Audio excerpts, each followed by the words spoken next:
नमस्कार विद्यार्थी मित्रांनो.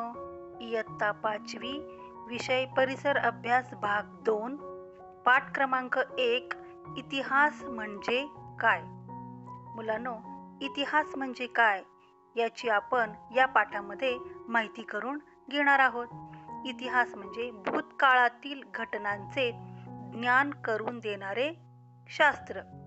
भूतकाळ म्हणजे जे घडून गेलेले आहे, जे अगोदर खूप वर्षापूर्वी ते घडून गेलेलं आहे, त्या घटनांचं आपल्याला ज्ञान करून देणारं, त्याची माहिती करून देणारं जे शास्त्र आहे त्याला आपण इतिहास म्हणतो. इतिहासाची एक शास्त्रीय पद्धत असते, म्हणजे इतिहास सांगण्याची, घटनाक्रम सांगण्याची ती एक पद्धत असते. ती पण आज आपण अभ्यासणार आहोत. इतिहास आणि आपण. इतिहास आणि आपण याचा संबंध काय? आपला आणि इतिहासाचा संबंध काय?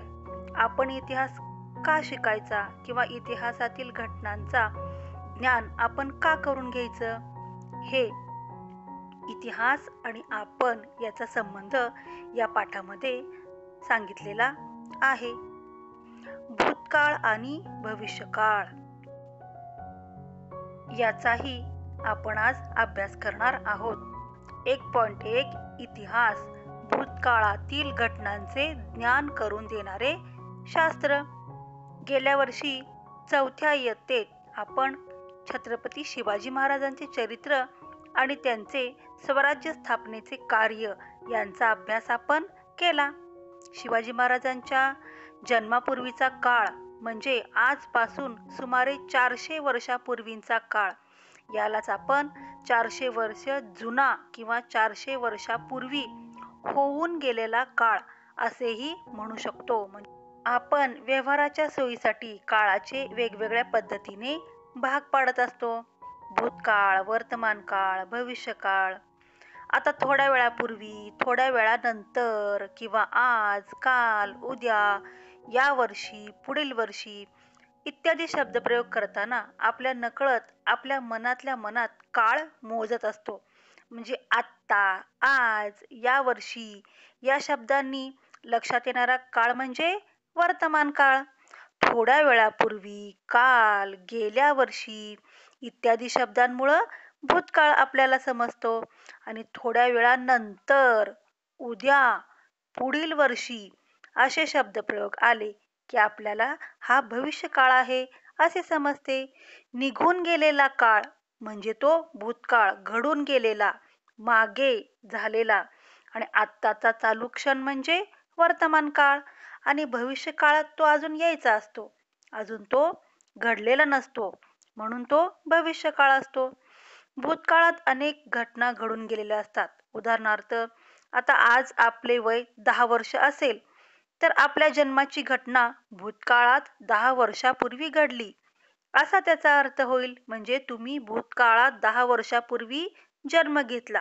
आणि त्याचप्रमाणे 10 वर्षांनी, पुढील 10 वर्षांनी जर तुम्ही बघा चित्रामध्ये, भूतकाळ जन्मदिवस 10 वर्षापूर्वी आणि वर्तमान काळ आता सध्या तुम्ही 10 वर्षाचे आहात. आणि भविष्यकाळ म्हणजे आणखीन 10 वर्षांनी तुम्ही काय होताल, शिक्षण वगैरे घेतल्यानंतर तुम्ही काय होताल हे सुद्धा इथे चित्रावरून आपल्याला समजतं. 10 वर्षापूर्वी तुमचे वय आता 20 असेल, सध्या 10 आहे. आणखीन 10 वर्षांनी भविष्यकाळात तुम्ही 20 वर्षाचे होताल. मग आपल्या जन्मदिवसापासून आतापर्यंतचा म्हणजे निघून गेलेला काळ. आता तुम्ही 10 वर्षाचे आहेत, तुमच्या जन्मापासून 10 वर्षापर्यंतचा काळ हा भूतकाळ आहे. आणि भूतकाळात घडलेल्या घटना समजून घेण्याच्या शास्त्राला आपण इतिहास म्हणतो. मग आता इतिहासाची शास्त्रीय पद्धत ती आपण आज पाहूया. आता इयत्ता 3री आणि 4थी मध्ये परिसर अभ्यास या विषयाच्या पाठ्यपुस्तकात आपल्याला वेगवेगळ्या शास्त्रांची ओळख झालेली आहे.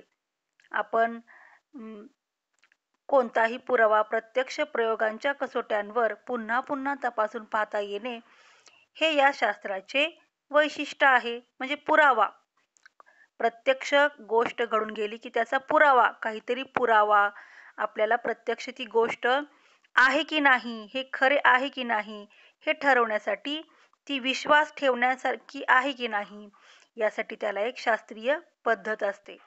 चित्रामध्ये खाली इतिहासाची साधने दिलेली आहेत. पुराव्यांसाठी ती साधने आपण वापरू शकतो. आपल्या लहानपणीच्या गमती-जमतीच्या गोष्टी सांगत असतात कोण? आपले आई-वडील, की भूतकाळात काय झालं? तुम्ही काय लहानपणी कसे होतात? त्याच्या आठवणी पुरावासहित ते सांगत असतात. मग तेव्हा त्यांच्या सांगण्यात थोडाफार फरक असू शकतो. अशा वेळेस नेमके बरोबर कोणते? हा प्रश्न आपल्याला पडतो. आईनं वेगळं सांगितलं किंवा वडिलांच्या सांगण्यात थोडा फरक झाला, तर बरोबर नेमकं कोणाचं? या गोष्टी बारकाईनं तपासाव्या लागतात. मग भूतकाळातील घडून गेलेली घटना जशीच्या तशी पुन्हा घडवून आणण्याचा प्रयोग करणं शक्य नसतं. त्यामुळे इतिहास पाहण्याची पद्धत इतर शास्त्रांपेक्षा वेगळी आहे. तरी त्यातील पुरावे शोधण्यासाठी, तपासण्यासाठी आणि जुळवण्यासाठी शास्त्रीय पद्धतीचाच उपयोग केला जातो आणि इतर शास्त्रांची त्याला मदत घेतली जाते. सर्व विचारात घेऊन इतिहास हे एक शास्त्र आहे असे म्हटले जाते. ते कल्पनेच्या आधारे नाही, तर त्याला पुरावे असतात. त्यामुळं इतिहास हे एक शास्त्र आहे असे म्हटले जाते. आता इतिहासाची साधने आपल्याला चित्रामध्ये दिसत आहेत. भांडी आहेत, नाणी आहेत. आपल्याला चित्रामध्ये विविध भांडी आणि नाणी दिसत आहेत. त्याच्या खाली आहेत ताम्रपट. ताम्रपट म्हणजे तांब्याच्या पत्र्यावर ते लिहिलेले असते, ते ताम्रपट. इतिहासाची आणखीन साधने आहेत ग्रंथ व हस्तलिखित. मोठी मोठी पुस्तकं आणि हस्तलिखित म्हणजे हाताने लिहून ठेवलेलं ते साधन. अशी वेगळी इतिहासाची साधने आहेत. प्राचीन वस्तू, वास्तू म्हणजे इमारती, शिल्पे म्हणजे मूर्त्या, भांडी, नाणी, कोरीव लेख, ताम्रपट, ग्रंथ, हस्तलिखिते, लोकांच्या स्मरणात असलेल्या कथा, कहाण्या, लोकगीते इत्यादींना काय म्हणतात? इतिहासाची साधने म्हणतात. ते साहित्य आहे इतिहास जाणून घेण्याचे. या साधनांचे भौतिक, लिखित आणि मौखिक असे 3 प्रकार पडतात. वरील जी साधनं आपण पाहिली त्याचे 3 प्रकार पडतात. भौतिक, लिखित आणि मौखिक.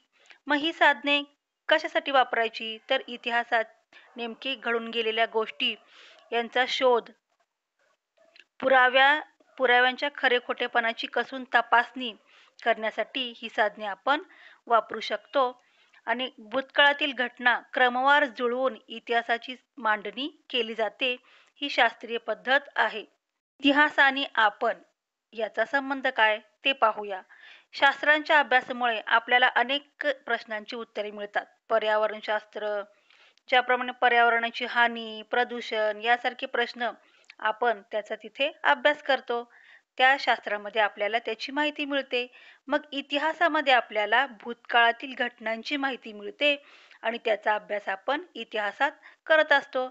मग माणसाच्या व्यक्तिगत किंवा सामूहिक कृतींच्या परिणामांतून मानवी समाजाच्या प्रगतीसाठी पोषक किंवा हानिकारक वातावरण निर्माण होत असते. त्याचा परिणाम आपल्या दैनंदिन जीवनावर होत असतो.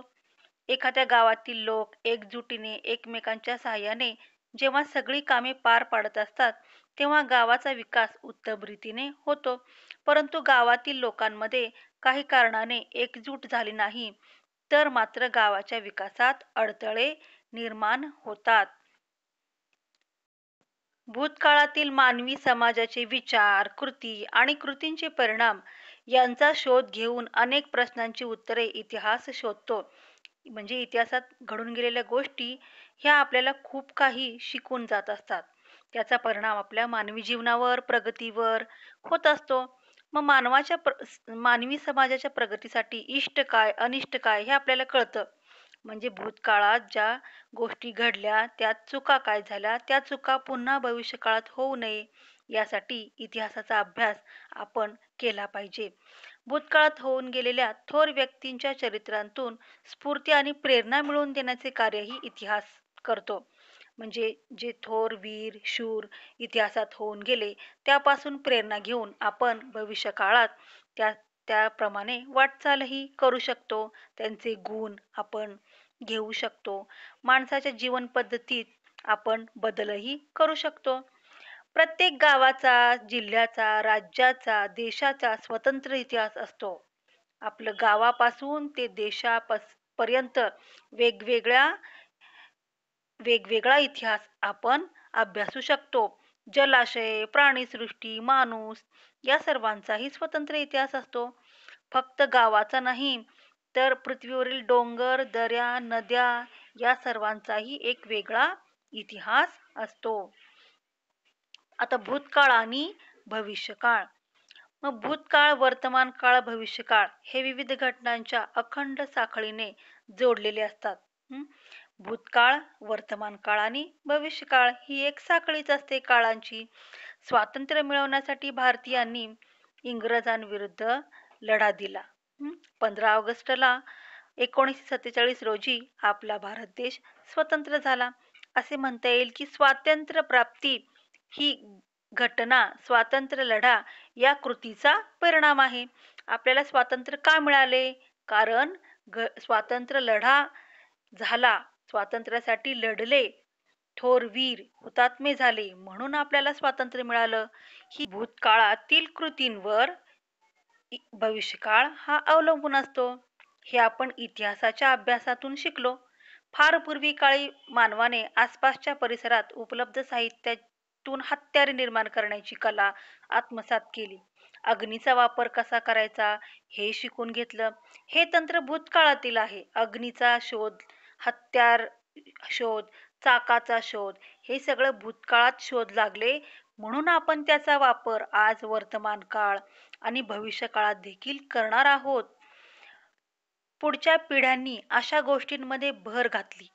मानवाच्या शारीरिक आणि बौद्धिक विकासाच्या जोडीनेच तंत्रज्ञानही विकसित होत गेले.